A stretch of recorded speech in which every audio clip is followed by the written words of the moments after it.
Video on tehty kaupallisessa yhteistyössä Jukka Lepikön kanssa.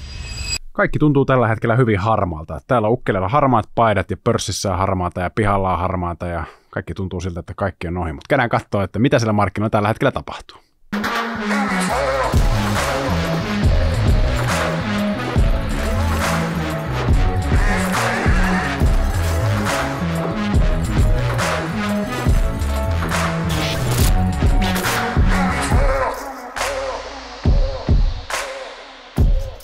Tervetuloa taas Traders Clubin pariin. Täällä minä ja Jukka taas jälleen kerran keskustellaan markkinoista ja siitä, että miten me saadaan susta parempi treidaaja. Ja tosiaan markkinoilla on aika harmaata tällä hetkellä, mutta varmasti semmoinen oikein iso päivä tulossa tuossa torstaina, kun saadaan taas inflaatiolukuja Jenkeistä. Ja jos joku on aivan varmaa, niin se on aivan varmaa, että silloin se liike on iso, mutta se, että onko se sitten ylös alas, niin sitä ei tiedä kukaan. Kuten sanoit, niin se on kyllä aivan varmaa, että saadaan ilotulitusta torstaina, kun se 15.30 Suomen aikaa julkaistaan toi inflaatioluku. Katsotaan kumpaan suuntaan markkina lähtee. Et viime aikoina nämä makrodatan julkaisut on ollut semmoisia, jotka on liikuttanut selkeästi markkinaa. Et perjantaina nähtiin, että työllisyysraportti Jenkeistä vähän odotettua parempi. Markkina lähti alas. Eli nyt on markkina semmoisessa moodissa, että hyvät uutiset talouden kannalta on huonoja uutisia, koska pelätään sitä, että Fed joutuu kiristämään entistä enemmän ja entistä pidempään, jolloin osakemarkkina on nyt tähän mennessä laskenut noihin hyviä uutisia. Teikatsi, lähdetään graafeille. SP500 ja viikkograafit, ja täällä on nyt nämä 3 vihreätä viivaa, ja ne edustaa nyt sitten niitä ostotasoja, mitä viime jaksossa silloin puhuit, että aiot nyt rakentaa tämän longitradin tässä laskumarkkinassa siten, että kun tullaan alaspäin, niin saatat aina sitten tavallaan lisäät siihen positioon, ja sitten sulla on stop-lossi tuolla punaisella viivalla merkattu, eli 3150, ja sitten targetti 3800, ja nyt sitten ehkä nopealla matikalla, jos joku on laskenut jo kameran toisellakin puolella, niin toi on suurin piirtein sitten kumminkin 1:1 trade, eli se ei olekaan semmoinen epäsymmetrinen, mitä ehkä tradeajat useimmin käyttää, että pidetään stopit tavallaan tiukkoina ja annetaan sitten voittoja juosta pidempään, niin mikä sulla on tässä se ajatuksen juoksu? Joo, tosiaankin keskihinnaksosta muodostuu vähän alle 3500 silloin, kun noi kaikki kolme erää tuohon positioon ollaan saatu lisättyä. Nythän ollaan vasta ensimmäinen erä ostettu tuosta 3600 alapuolelta. Ja tässä on se idea käytännössä, että mä haluan antaa tuolle sen verran varaa laskea myös noiden mun viimeisenkin ostotason alapuolelle, koska markkina voi olla hyvin volatiili tässä karhumarkkinassa, ja mä en halua pitää sitä stoppia liian tiukkana myöskään. Eli mä haluan antaa tilaa tuolle tradeille toimia, koska sitten jos tosiaan valutaan tuonne 3150, mä oon ollut kyllä täysin väärässä siinä omassa näkemyksessäni. Ja toinen pointti on taas se, että miksi toi targetti ei ole korkeammalla, niin se on kuitenkin tuommoinen 300 pisteen trade, mitä tuossa haetaan, prosentuaalisesti kuitenkin aika monta prosenttia, että sitten loppupeleissä taas tässä karhumarkkinassa, että sitähän voi käydä niin, että tämä ei ole tämä karhumarkkinan pohja, vaan nähdäänkin karhumarkkinaralli, ja se ei välttämättä sitten taas kanna hirveästi sitä pidemmälle kuin missä target tällä hetkellä on. Et jos haettaisiin 2:1 tuotto-riskisuhteen tradea, niin silloinhan se pitäisi olla tuplasti pidemmällä vielä kuin tuo 300, missä on nyt, että se pitäisi nostaa tuonne 4100, jotta saataisiin se tuottoriskisuhde siihen 2:1, jolloin se on taas niin korkealla, että kysymysmerkki on, että vaikka se tulisi tuonne 3800, niin se ei niin todennäköisesti jatka siitä sitten niin vahvasti ja todennäköisesti ylöspäin, joten näkisin, että tällä on sen verran hyvä mahdollisuus toteutua mun oman näkemyksen mukaan, että pidän tämän tuottoriskisuhteen yhdessä, mutta se onnistumisprosentti on taas huomattavasti yli 50, mikä tekee tästä trade, missä on periaatteessa sitten todennäköisyydet kuitenkin sen puolella. Eikö se ole yhtään huoleta se, että täällä viikkotasollakin ollaan jo SP500 sen puolella, okei nyt viikko on vielä nuori, mutta ollaan kumminkin tuossa 200 liukuvan tuntumassa, eikä se ole siitä, toki silloinhan viime viikolla saatiin iso pomppu heti, kun siihen tultiin, mutta sen jälkeen niin kuin nähdään tuosta edellisestä viikkokynttilästä vihreä, jossa on tuo hirveä iso häntä päällä, niin siellä tuli hirveä myyntipaine, eli markkina ei kumminkaan halunnut nousta vielä tolta tasolta, niin onko sulla yhtään semmoinen pelko perseessä, että tuosta lähettäisiin vielä oikeasti rajumminkin alas sitten? Joo, ja kyllä se on ihan mahdollista, että tämä trade epäonnistuu ja lähdetään tästä alaspäin, mutta etenkin tässä jos viikkograafia tarkastellaan, niin mä jotenkin näkisin kanssa, että toi 200 liukuva on semmoinen alue tuossa ennemminkin, että se ei ole yksi piste ja yksi taso, ja kun viikkotason kynttilöistä puhutaan, me saadaan muodostaa semmoinenkin kynttilä, missä niin kuin käydään nopeasti parikin sataa pistettä alapuolella, ja se viikko vaikka päättyy sitten tänne niin kuin lähelle sitä 200 liukuvaa, ja sitten se on niin kuin se häntä, mikä me saadaan, se ostopaineesta kertova häntä, ja sitten sen jälkeen lähdetään ylös. Et ennemminkin kannattaa ajatella tuommoisena alueena, ja just niin kuin siitäkin syystä, että voidaan nähdä semmoisia isoja liikkeitä tässä niin kuin tämän alueen ympärillä, niin tämä stoppi on niin kaukana täällä, että sitten tosiaankin niin kuin on ollut täysin väärässä vaan sen treidin suhteen. Mutta edelleenkin niin kuin hyvin vahva näkemys siitä, että tämä lokakuu voisi olla se ainakin välipohja, jolla jopa niin kuin pidemmänkin aikavälin pohja tässä markkinassa. Itsellä on ainakin tällä hetkellä semmoinen perstuntuma, että sä tulet kyllä varmasti saamaan noin sun kaikki ostot kiinni, että tämä markkina on sen verran mollivoittoinen tällä hetkellä, että oikeastaan tuntuu siltä, että aina vaan kun tullaan tuohon johonkin liukuvan keskiarvoon, mikä se nyt sattuukaan olemaan just sillä hetkellä vastassa, niin siitä sitten hinta ottaa aina hittiä ja lähtee alaspäin. Ja niin kuin nähtiin tuossa just viime viikollakin, niin katsottiin itse asiassa viime jaksossa niitä liukuvia keskiarvoja, koska ne toimii sitten vastuusi tukitasoina omalta osaltaan teknisessä analyysissä, niin aika nätistikin se tuossa tapauksessa sitten aika lailla siinä kun jakso itse asiassa tuli ulos, niin siinä on ollut just tommonen tavallaan aika optimi shorttipaikka siinä mielessä, että jos uskoo siihen, että toi liukuva keskiarvo toimii vastustasona, shortti sisään, ja nyt sitten olisi tässä viikon verran kumminkin voinut rallatella sen sortin mukana. Itse en tietenkään sitä ottanut, mutta aika hyvin noin näyttää toimiva. Joo, no periaatteessa tässä on aika oppikirjamainen tilanne siinä mielessä, just se, mitä puhuttiin viime jaksossa, eli kaikki nämä liukuvat keskiarvot osoittaa alaspäin. Nämä on oikeassa järjestyksessä, eli se kaikista hitain on ylimpänä, nopein on alimpana, ja sen lisäksi sitten tässä on selkeä väli tässä 50 ja 20 välissä, että yleensä ne vahvimmat trendit nimenomaan on silloin käynnissä, kun tässä on tämmöinen selkeä väli, ja silloin kun hinta palautuu tänne 20 liukuvalle tai tähän vähän johonkin väliin, niin on periaatteessa se optimaalisen shorttipaikka. Eli siinä mielessä niin kuin se, mitä me viime jaksossa opetettiin, niin se nyt ainakin näillä päivägraafeilla toimii ihan hyvin tässä tämän viikon aikana. Mutta jos miettii sitä, että minkä takia tämä markkina on sitten laskenut, niin tämä niin kaikista selkein korrelaatio tällä hetkellä, mitä markkina tuntuu noudattelevan, on se, että jos korot menee ylöspäin, niin markkina tulee alaspäin. Ja korot tosiaankin, no käytännössä täällä on tämä niin kuin täysin käänteinen tilanne. Täällä koroissa on tämä nousutrendi, täällä on liukuvat oikeassa järjestyksessä. Selkeä ero tässä 20 ja 50 välillä ja pullback tähän 20 tarkoittaa sitä, että se on ostopaikka täällä ja täällä mennään ylöspäin ja sitten käänteisesti osakemarkkinoilla alaspäin. Tämä on niinku tämä leikki, mitä markkina tällä hetkellä pelaa käytännössä, että nämä korreloi negatiivisesti. Aina välillä markkinoilla löytyy tämmöinen tilanne, että meillä on selkeä niin kuin negatiivinen korrelaatio kahden eri asian välillä ja markkinat niin kuin on superfokusoitunut siihen asiaan ja välillä sitten taas nämä korrelaatiot rikkoutuu ja ei ole niinkään väliä, että minne se menee. Mutta tällä hetkellä nämä on niin kuin tosi tarkasti seurailee toisiaan ja periaatteessa se usko siihen, että se pohja markkinoilta löytyisi tässä lokakuun aikana nojaa aika pitkälti siihen, että nämä korot ei jatkaisi nousuaan tästä oikeastaan niin kuin juurikaan 4% yli. Että tämä on aika niin kuin kipurajoja tuolle markkinalle kyllä, että jos näissä pitkissä koroissa mennään korkeammalle. Et siinä mielessä voisi toivoa, että ne makrouutiset ei olisi niin superhyviä ja positiivisia, jotta ne ei johtaisi siihen, että markkinat hinnoittelee sisään sitä, että Fed joutuu kiristämään rahapolitiikkaa vielä entistä pidemmälle kuin mitä nyt ajatellaan. Niin, eli käytännössä kaikki hyvät uutiset antaa tavallaan Fedille aina vähän lisää pelivaraa siihen, että he pystyvät nostamaan korkoja, koska sitten kun taloudessa ei menekään ihan niin huonosti kuin odotetaan, niin voidaan taas vetää ruuvia pikkasen kireemmälle.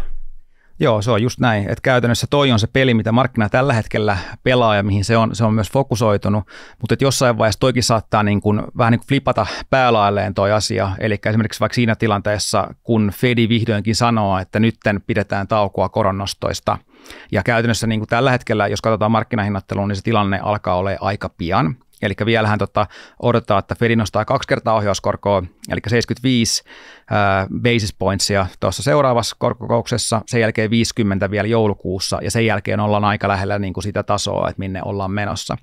Ja ehkä siinä vaiheessa, kun Fedi sanoo, että nyt pidetään taukoa, niin siinä vaiheessa ne hyvät makrouutiset saattaakin olla taas hyviä uutisia osakemarkkinan kannalta. Ja toisaalta, jos niin kuin miettii sitä, että mitä toi Fedi sanoo ja mitä se kommunikoi, niin heilläkin saattaa se mieli muuttua tosi nopeasti. Ja se, mitä nyt puhutaan, niin saattaa olla jotain täysin eri asiaa kuin mitä seuraavan vuoden aikana oikeasti tullaan tekemään. Ja tästä esimerkkinä vaikka se, että mitä Fedi sanoi vuosi sitten joulukuussa 2021 koronnostoaikeistaan. Eli tuossa graafissa näkyy tosiaan toi Fedin joulukuun 2021 oletus siitä, että miten keskuspankin jäsenet näkee ne koronnostot tulevaisuudessa. Ja kuten tuossa näkyy, niin vuoden 2022 lopussa odotettiin, että korot on alle 1%. Ja nyt taas näkyy tuossa sinisellä, että mitkä on nytten nämä niin kuin olettamat tuosta korkotasosta, niin näkyy, että ne on niin kuin aivan kuin päivä ja yö. Eli se, mitä Fedi vuosi sitten sanoi siitä, että miten he näkee omat toimensa seuraavan vuoden aikana, niin on täysin eri asia, mitä on oikeasti tapahtunut ja miten he on toiminut.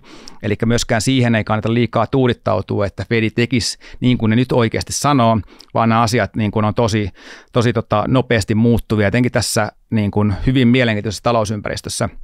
Niin asiat saattaa muuttua tosi nopeasti. Ja nyt kun he vannoo sen kiristyksen suhteen myös pitkälle tulevaisuuteen, niin ei kannata välttämättä niin kuin uskoa sitä kuitenkaan ja pitää sitä ainoana totuutena, kuten tästäkin niin kuin esimerkistä me nähdään. Mutta jos puhutaan pikkasen näistä hyvistä uutisista, mitä taloudessa ollaan saatu, niin tosiaankin viime perjantaina saatiin noin kuukausittaiset työttömyysraportit, työllisyysraportit tuolta Jenkeistä, eli työllisyysaste tippu 3,5%, eli käytännössä Jenkeissä on niin täystyöllisyys tällä hetkellä.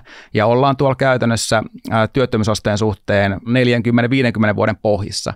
Eli työllisyystilanne on ihan superhyvä. Ja avoimia työpaikkoja on käytännössä ennätyksellisen paljon Jenkeissä, ja avoimia työpaikkoja on suhteessa noihin työttömiin työnhakijoihin todella paljon. Eli toi, sanotaanko spreadi tuossa avoimien työpaikkojen ja työnhakijoiden välillä on historiallisen suuri, ja siinä mielessä se kuvaa just sitä, että miten vahva se työmarkkina tällä hetkellä on, ja miten siellä myös on käytännössä niin kuin bufferi, eli niitä avoimia työpaikkoja on niin paljon, että vaikka talouteen nyt iskisikin pieni tämmöinen niin kuin matalasuhdanne, niin toi bufferi osaltaan auttaa sitä, että yleisesti ottaen voi sanoa, että taantumaan vaaditaan aina se, että työmarkkina muuttuu heikoksi. Niin tuossa on tuommoinen niin kuin bufferi, mitä voidaan ekana käyttää, kunnes joudutaan siihen tilanteeseen, että oikeasti työllisten määrä lähtee vähenemään siellä. Eli vaikka jotkut yritykset lähtisikin irtisanomaan ihmisiä, niin kuitenkin avoimia työpaikkoja on niin paljon, että moni voi saada sitten uuden työpaikan sitä kautta, että tuolta löytyy tuommoinen vahva bufferi. Ja sen takia tämä onkin aika mielenkiintoinen tilanne, että nyt kun puhutaan taantumasta ja niin kuin talouden hidastumisesta, Euroopassa tilanne on täysin erilainen kuin Jenkeissä, että kaikki nuo talousluvut, mitä Jenkeistä kuitenkin saadaan, niin on semmoisia, niin kuin, sanotaanko, jos ei ihan vihreitä, niin ainakin vaaleanvihreitä, että ei olla siellä niin kuin keltaisella alueella eikä missään nimessä siellä niin kuin punaisella alueella, eli semmoisia lukuja, mitkä niin kuin vaikuttaisi siltä, että ollaan menossa taantumaan.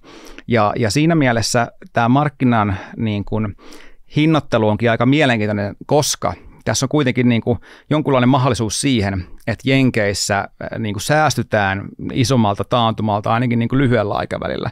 Että korkeammat korot varmasti vaikuttaa siihen talouteen ja siihen talouskasvun vauhtiin, mutta kuitenkaan niin kuin, jos historiallisessa tarkastelussa mietitään tuommoista 4% korkotasoa, niin se ei kuitenkaan niin kuin tarkoita suoraan sitä, että se ajaisi välttämättä talouden taantumaan. Eli kun ihmisillä on töitä eikä tule semmoista normaalia kierrettä, mikä taantumassa yleensä on, että yritykset lähtee irtisanomaan ihmisiä ja sitä kautta ostovoima tippuu ja näin edespäin.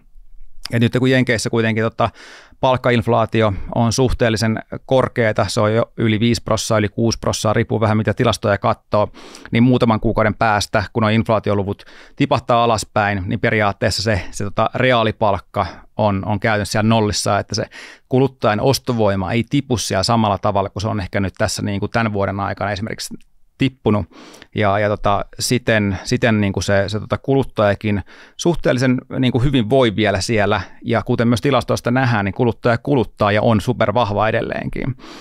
Et siinä mielessä niin kuin toi niin kuin makronäkymä on niin kuin tällä hetkellä julkaistavan datan suhteen suhteellisen positiivista, ja etenkin niin kuin Jenkkien osalta niin kuin antaa toivoa siitä, että välttämättä nuo yrityksien tulokset ei ole niin heikkoja välttämättä kuin ehkä moni odottaa tällä hetkellä.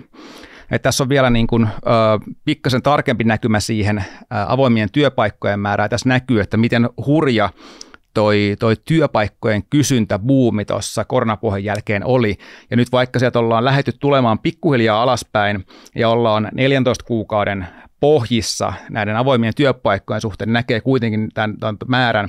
Ollaan yli 10 miljoonassa avoimessa työpaikassa, kun tuommoinen ehkä normaali taso on lähempänä 5 miljoonaa.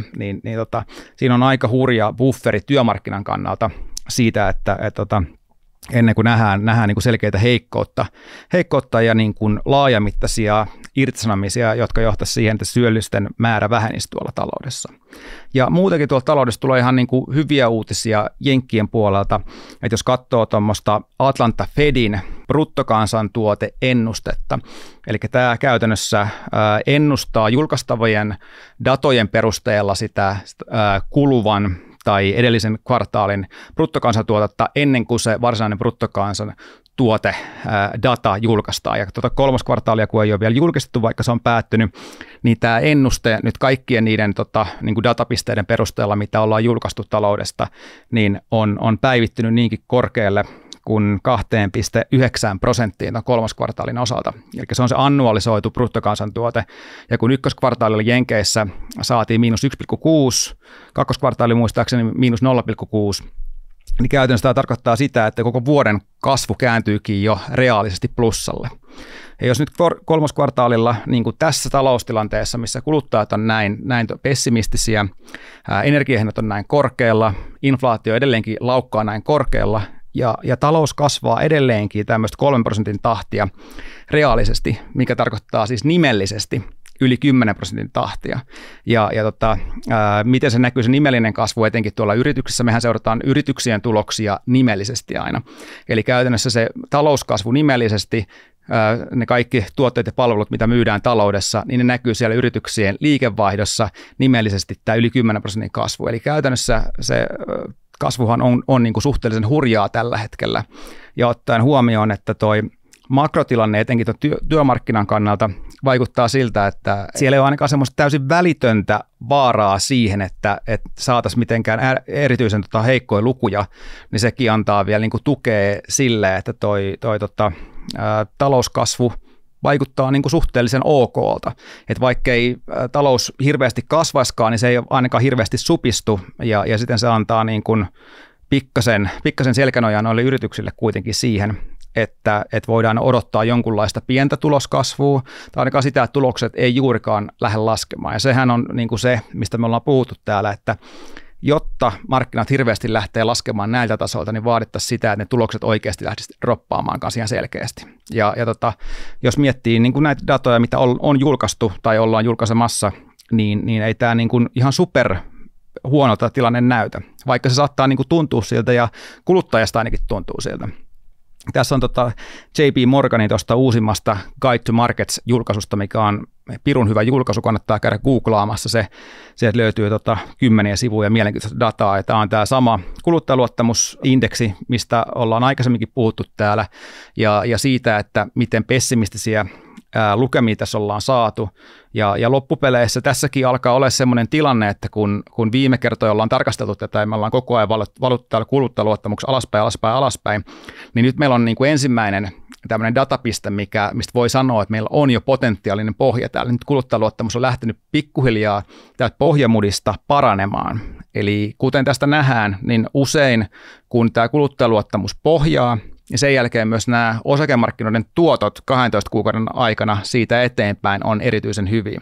Eli ne on merkattu tähän näin sinisillä pisteillä nämä kuluttajaluottamuksen pohjat ja sitä seuraavat 12 kuukauden tuotot. Kysymys on tietysti tällä kertaa ja tässä syklissä se, että missä se on se kuluttajaluottamuksen pohja, mutta nyt meillä on käytännössä niin kuin potentiaalinen pohja täällä, että pitääkö se vai ei. Ja mitkä ne on tällä kertaa ne tuotot. Kertaakaan ne ei ollut miinusmerkkisiä ja yleensä tuommoista niin kuin sanotaan keskimäärin yli 20% nopealla matikalla, kun katselee noita lukuja tästä. Voisiko olla, että sitten kumminkaan tämä kaikki inflaatio ja koronnostot ja kaikki tämä, mitä tähän liittyy, niin ne ei vielä kumminkaan ihan täysmääräisesti kumminkaan näy siellä yritysten tuloksissa. Että vaikka niin kuin sanoit, niin kaikki näyttää päällisin puolin ihan hyvältä, mutta mitäs jos ensi keväänä huomataankin sitten, kun saadaan niin kuin koko vuoden tuloksia ja saadaan ohjeistuksia tulevalle vuodelle, niin onko tilanne mahdollisesti ihan toinen? Joo, toi on hyvä kysymys. Siinä on pari hyvää pointtia, mutta ehkä niin kuin inflaation suhteen voisi sanoa, että Jenkeissään se inflaatio lähti paljon aikaisemmin liikenteeseen kuin Euroopassa.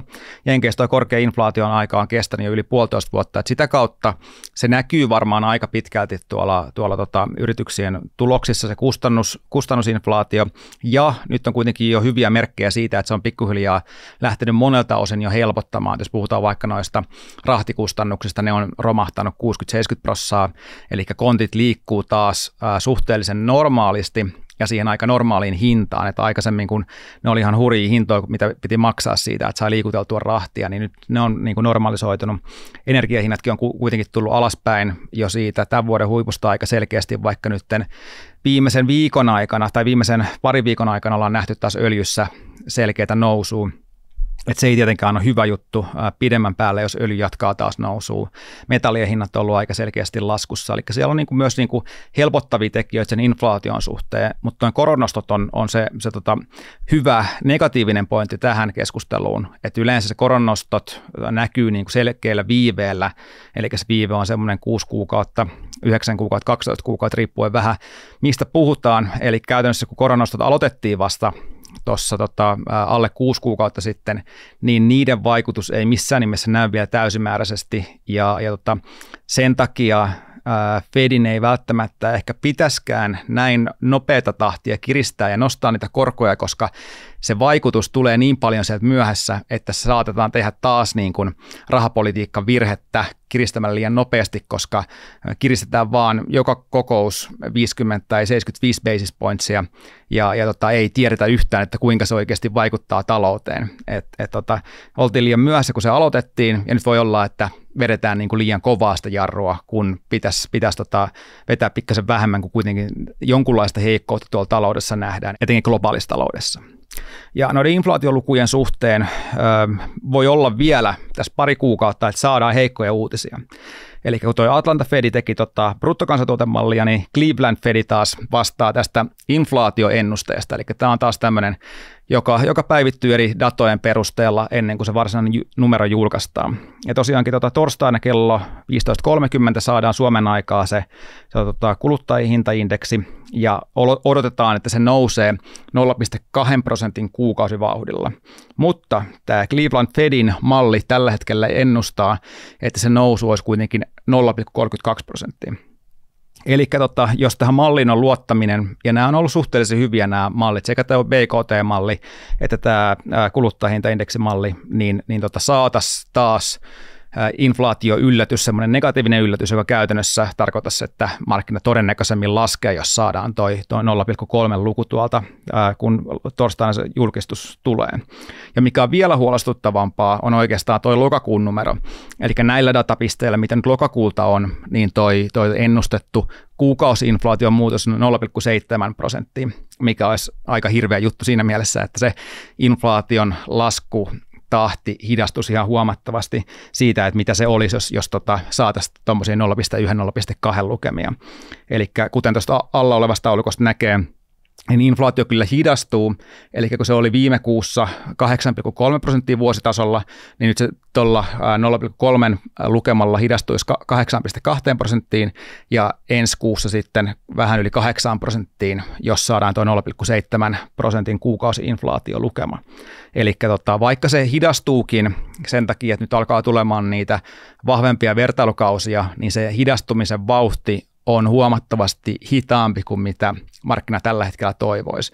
Että nämä seuraavat kuukaudet kyllä pikkasen ongelmallisilta vielä tuon inflaation suhteen, ja voi olla, että tullaan saamaan pettymyksiä inflaation luvuista, että se jää nähtäväksi, ei spekuloida sitä enempää sitä lukua, mikä sieltä tulee. Nyt makrojulkaisuja on aina hirveän vaikea spekuloida, mutta ainakin niin kuin nyt tiedetään, että yksi tämmöinen malli, jolla on ihan hyvä track recordi, niin ennustaa korkeampaa lukemaa kuin mitä markkina ehkä odottaa tällä hetkellä. Eli lähtökohtaisesti voisi niin kuin pelätä sitä, että joudutaan pikkasen pettymään torstaina. Mutta kyllä tässä varmaan voisi ainakin olettaa, että ensi vuonna nuo inflaatioluvut ei ole ihan niin kovia, koska sitten taas tänä vuonna, kun inflaatioluvut on ollut niin kovia, niin ensi vuoden luvuilla tulee olemaan vaan niin kova vertailukausi, että se vaatisi todella kovaa inflaatiota sitten, jotta ne tavallaan vielä se piikki niin kuin ei olisi vielä edes saavutettu, vaan että jatkettaisiin vieläkin sitä nousujohteista inflaatiota. Joo, se on ihan totta ja tämä on aika mielenkiintoinen, että mitä markkina odottaa, kun katsotaan noita 5 seuraavan vuoden inflaatio-odotuksia, niin nämä inflaatio-odotukset on lähtenyt itse asiassa laskuun jo tuossa maaliskuussa ja käytännössä jatkaa edelleenkin laskua. Eli kun maaliskuussa tämä 5 vuoden inflaatio break-evenit pelkäs sitä, että se 5 vuoden inflaatio olisi keskimäärin ole 3,5%, niin nämä onkin laskenut jo tänne alle 2,5%. Eli käytännössä markkinaodotus kuitenkin niin kuin odottaa sitä inflaation laantumista aika nopeastikin ja aika matalalle tasolle. Eli toi on tosiaankin tuo 5 vuoden keskiarvo, että toki ensi vuosi voi olla korkeampaa, se voi olla 5 tai 4%, mutta sitten odotetaan, että se laantuu aika nopeasti siitä alaspäin. Ja kyllä tämä vastaa aika hyvin sitä munkin omaa näkemystä, että vaikka tässä voi olla vielä pari pahaa kuukautta inflaation suhteen, niin toivottavasti se alkaa nyt niin kuin pikkuhiljaa helpottaa tästä kuitenkin. No nyt jos kerran kurssit on kumminkin tulleet alaspäin, nimenomaan tuon Jenkkilässä, niin eikö se periaatteessa tarkoita sitä, että osakemarkkinat alkaa jo ennakoimaan sitä, että yritysten tulokset kans heikkenisi tästä eteenpäin? Joo, no periaatteessa siihen voi olla montakin eri syytä, että minkä takia osakemarkkinat tulee alaspäin. Et käytännössä vaikka tulokset pysyisivät samana, niin tässä on ollut ihan tämmöistä niin kuin tervettä arvostuskertoimien normalisointumista, sitä, että se diskonttokorko, eli kun korko nousee, niin se diskonttokorko on korkeampi ja siten ne tulevaisuuden kassavirrat ei ole niin arvokkaita tässä päivässä kuin oli aikaisemmin. Eli käytännössä niin kun, tässä on parikin muuta hyvää syytä siihen, että minkä takia osakkeet on laskenut, vaikka tulokset ei laskiskaan, mutta mun pointti ja niin kuin peruste siihen, että minkä takia tulokset tai osakekurssit ei ehkä laske enempää tästä, on se, että jos ne tulokset pysyy suhteellisen hyvällä tasolla eikä lähde isompaa laskuun. Ja tuossa tosiaankin vasemmanpuoleisella graafilla näkyy miten tulokset on kehittynyt yleensä taantumassa. Eli kuten näkee, että yleensä kun mennään tuon nollan alapuolelle, niin näkyy tuo harmaa palkki tuolla, mikä kuvaa sitä taantumaa. Eli usein se vaatii sen taantuman, jotta ne tulokset tosiaankin laskee.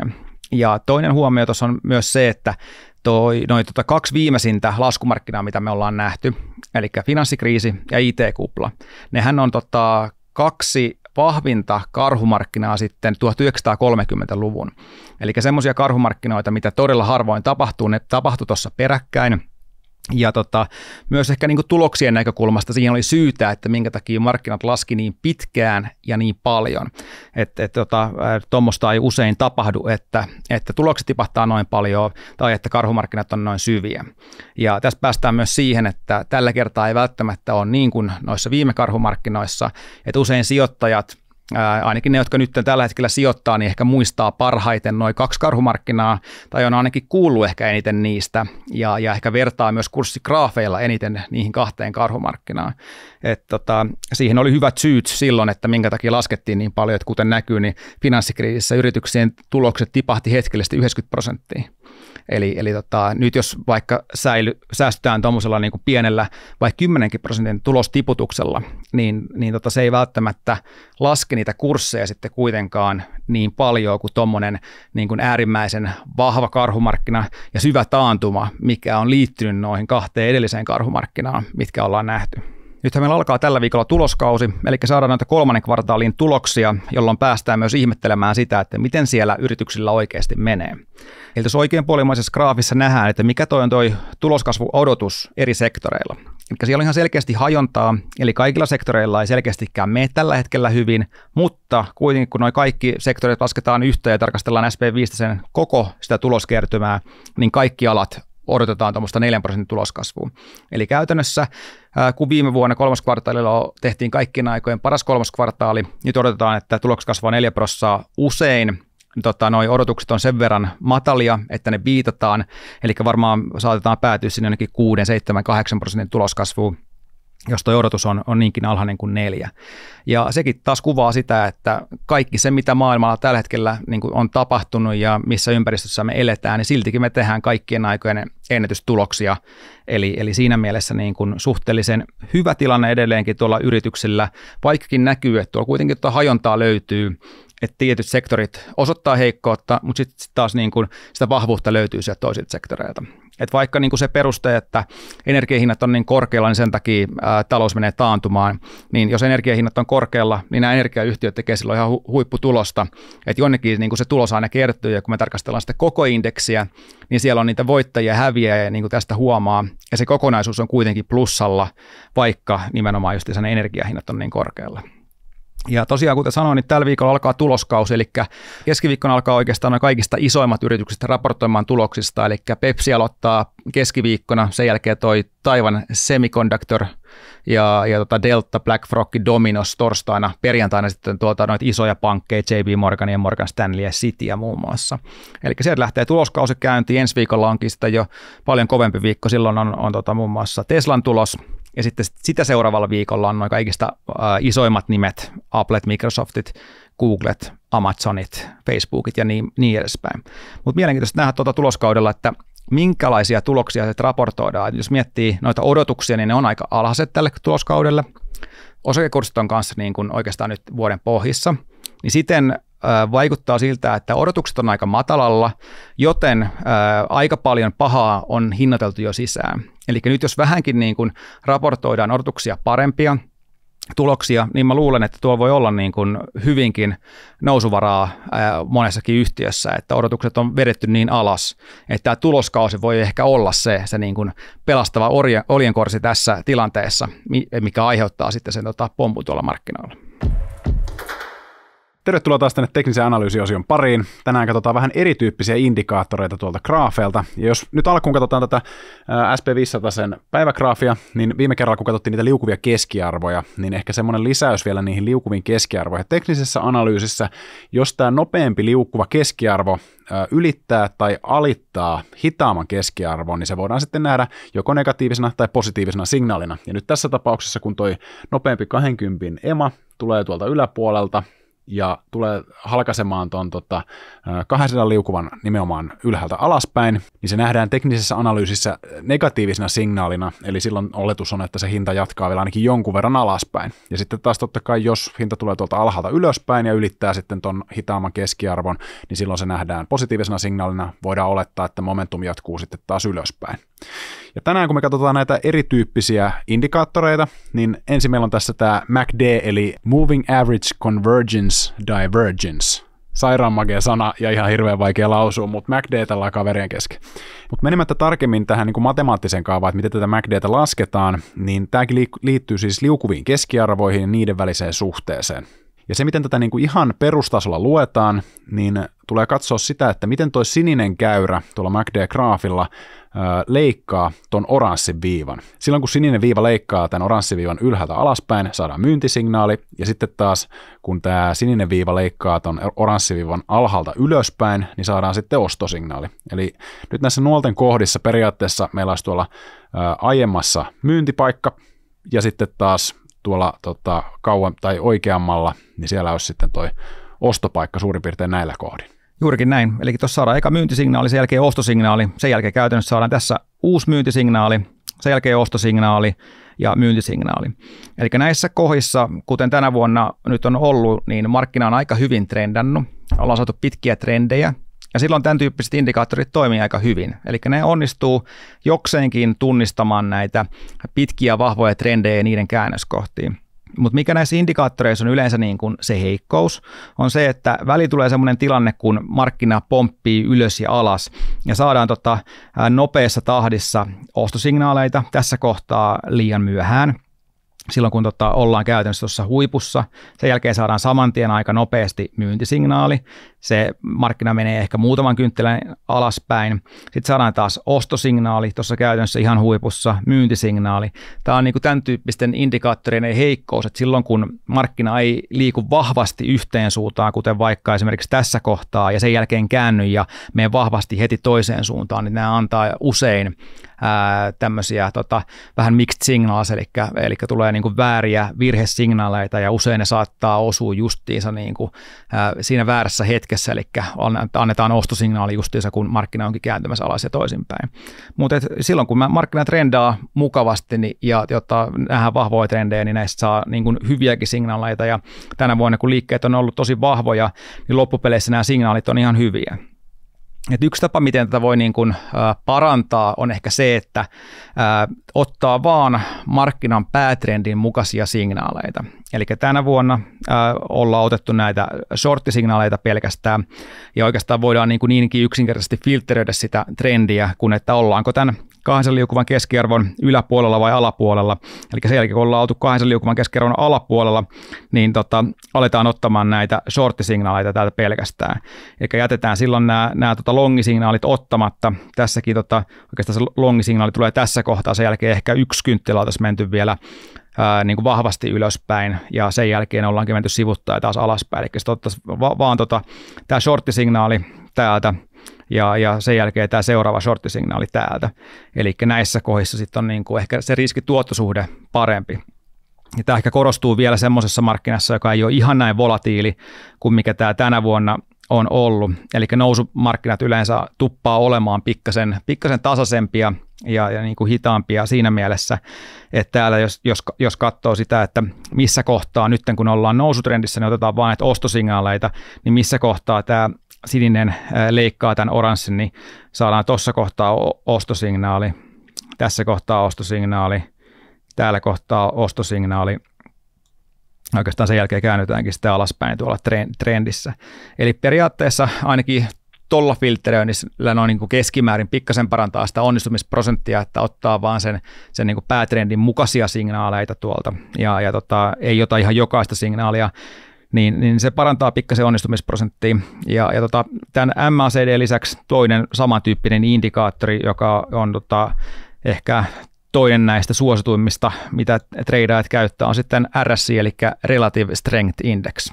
Ja miten tämä nyt niin periaatteen tasolla toimii, niin jos me mennään tuossa RSI-graafilla tuonne yli 70, eli tämä ylempi katkoviiva, niin silloin me saadaan tämmöinen yliostettu tila, eli silloin pitäisi lähteä shorttaamaan. Ja sitten taas, kun mennään tuonne alemmalle katkoviivalla, eli tuonne 30 tasolle, niin se tarkoittaa sitä, että markkina on ylimyyty, mikä taas sitten tarkoittaa sitä, että voitaisiin ruveta ottaa taas longia. Ja tämä tämän tyyppinen ehkä toimii paremmin semmoisessa rangeinomaisessa markkinassa, että jos me mennään nyt vaikka tuntigraafille, missä on enemmän tämmöistä edestakas poukkoilua, niin täällä toi indikaattori toimii ainakin himpun verran paremmin. Eli aina sitten kun tullaan tuonne 30 tietämille, niin saataisiin sitten niin kuin longipaikkaa, ja sitten taas, no tässä on itse asiassa muutamakin näitä 30 paikkoja nyt alkuun, että ne näyttää olevan ihan ok longimestoja, kunnes sitten taas kun täräytetään tuonne yli 70, niin saadaan sitten se yliostettu markkina, jolloin sitten taas periaatteessa pitäisi lähteä shorttaamaan. Tässäkin on muutamia eri tapoja, miten tätä voi lukea, että heti jos päästään tänne niin kuin yli 70, niin pitäisi shortata tai kun päästään alle 30, niin pitäisi longata. Toinen tapa tätä lukea on periaatteessa se, että siinä vaiheessa, kun palaudutaan täältä yli ostetulta tai myydyltä alueelta takaisin tänne vähän niin kuin rangeen tässä indikaattorissa, niin siinä vaiheessa vasta shortataan. Eli kuten tässäkin näkyy, niin tämä yliostettu tila alkaa tässä paljon aikaisemmin ja jatkuu niin kuin pitkään, kun ollaan tässä tuntigraafilla, niin monia tunteja mennään vielä ylöspäin markkinalla. Ja tässä käytännössä niin kuin palaudutaan tänne 70 alle tässä kohtaa, mikä olisi sitten niin kuin ehkä parempi paikka kuitenkin sille tradeille. Eli ei niin kuin reagoida heti, kun mennään sinne yliostetulle alueelle, vaan vasta sen jälkeen, kun palataan takaisin sinne rangeen ja nähdään myös tämän niin kuin indikaattorin kautta, että se yliostettu tila on poistumassa sieltä markkinalta. Eli tällä tavalla voi lukea tätä. Ja mitä tähän MACD ja RSI:hin tulee, niin mä en ehkä itse näitä pelkälteen käyttäisi treidaamisessa. Että ainakin itse käytän noita niin kuin liukuvia keskiarvoja aika paljon, ja se tuntuu jotenkin niin kuin tutulta ja turvalliselta ja toimivaltakin joltain osin, kun taas sitten esimerkiksi tässä RSI:ssä on ehkä vähän ongelma sama kuin noissa sentimenttikyselyissä, eli se ylimyyty tai yliostettu tila saattaa kestää pitkiäkin aikoja, jolloin sitten sä oikeastaan saat vähän niin kuin väärää signaalia, niin kuin tässäkin katsottiin just, että saattaa olla, että toi yliostettu tila kestää sitten niin kuin jonkun aikaa, ja sitten sä oot ottanut tavallaan vähän liian aikaisin jo sen shorttitrade, vaikka jatketaankin vielä ylöspäin. Eli nämä on ehkä ennemmin semmoisia, tai miten mä käyttäisin näitä, olisi se, että että nämä vähän niin kuin vahvistaa sen sun idean. Eli jos sulla on jotain muuta kautta tullut, joko longi- tai shortti-idea, niin sä pystyt tavallaan tätä kautta sitten vielä MACDn tai RSIn kautta vähän niin kuin vahvistamaan sen, että hei, tämäkin antaa mulle semmoisen signaalin, että mun pitäisi olla tietyllä puolella. Niin sitten kun ne tavallaan kaikki kuut ja tähdet ja taivaat osuu samalle kohdalle, RSIn, MACDn, kaikkien muiden indikaattorien kanssa, mitä käytät, niin silloin se trade on positiivisen odotusarvon trade. Joo, just näin. Eli nämä on ehkä kaksi tämmöistä niin kuin perusindikaattoria, joiden kautta voi lähteä niin kuin treenaamaan sitä erilaisten indikaattoreiden käyttöön ja lähteä sitten etsimään niitä uusia indikaattoreita. Ehkä ne, jotka osaa pikkasen koodata, niin koodata vaikka omia indikaattoreita. Ja näihinkin molempiin indikaattoreihin löytyy erilaisia trade-strategioita, jotka on erilaisia kuin mistä nyt tänään puhuttiin, että hyvin erilaisia tapoja hyödyntää näitä samoja indikaattoreita löytyy ja näistäkin löytyy esimerkkejä sitten YouTube-pullollaan. Mutta tässä on vain kaksi esimerkkiä näistä ehkä kaikista yleisimmin käytyistä indikaattoreista. Näitähän löytyy näistä eri palveluista satoja, jolla jopa tuhansia, ja esimerkiksi tässä TradingViewssäkin jokainen käyttäjä pystyy itse koodaamaan näitä vaikka tänne palveluun. Ja täältä löytyy hyvin mielenkiintoisia indikaattoreita, että näihin kannattaa niinku tutustua ja mennä ihan koittamaan, koska kun nämä piirtää tuonne graafeille ja hakee ehkä siihen niin kuin omaan instrumenttiin ja omaan timeframeen sopivia tradeja, niin voi löytää mielenkiintoisia indikaattoreita, jotka sitten toimii ihan suhteellisen hyvin. Eli yksi tämmöinen hauska, mitä mä itse osittain myös käytän, joka antaa tämmöisiä hyviä lyhyen aikavälin treidipaikkoja. Mä scrollaan takaisin tähän eiliseen jenkkisessioon tässä Nasdaq-indeksissä. Niin nähdään tosiaankin, tämä perustuu justiinsa tuohon RSI:hin ja sen perusteella antaa sitten näitä long- ja shorttipaikkoja. Et siinä mielessä tämä indikaattori taas, tätä ei joudu itse lukemaan, vaan tämä ystävällisesti itse saman tien, kun kynttilä sulkeutuu, niin ilmoittaa, että milloin pitäisi longata ja shortata. Ja tämä on tosiaankin tämmöinen ehkä niin kuin skalppaamiseen niin kuin sopiva indikaattori.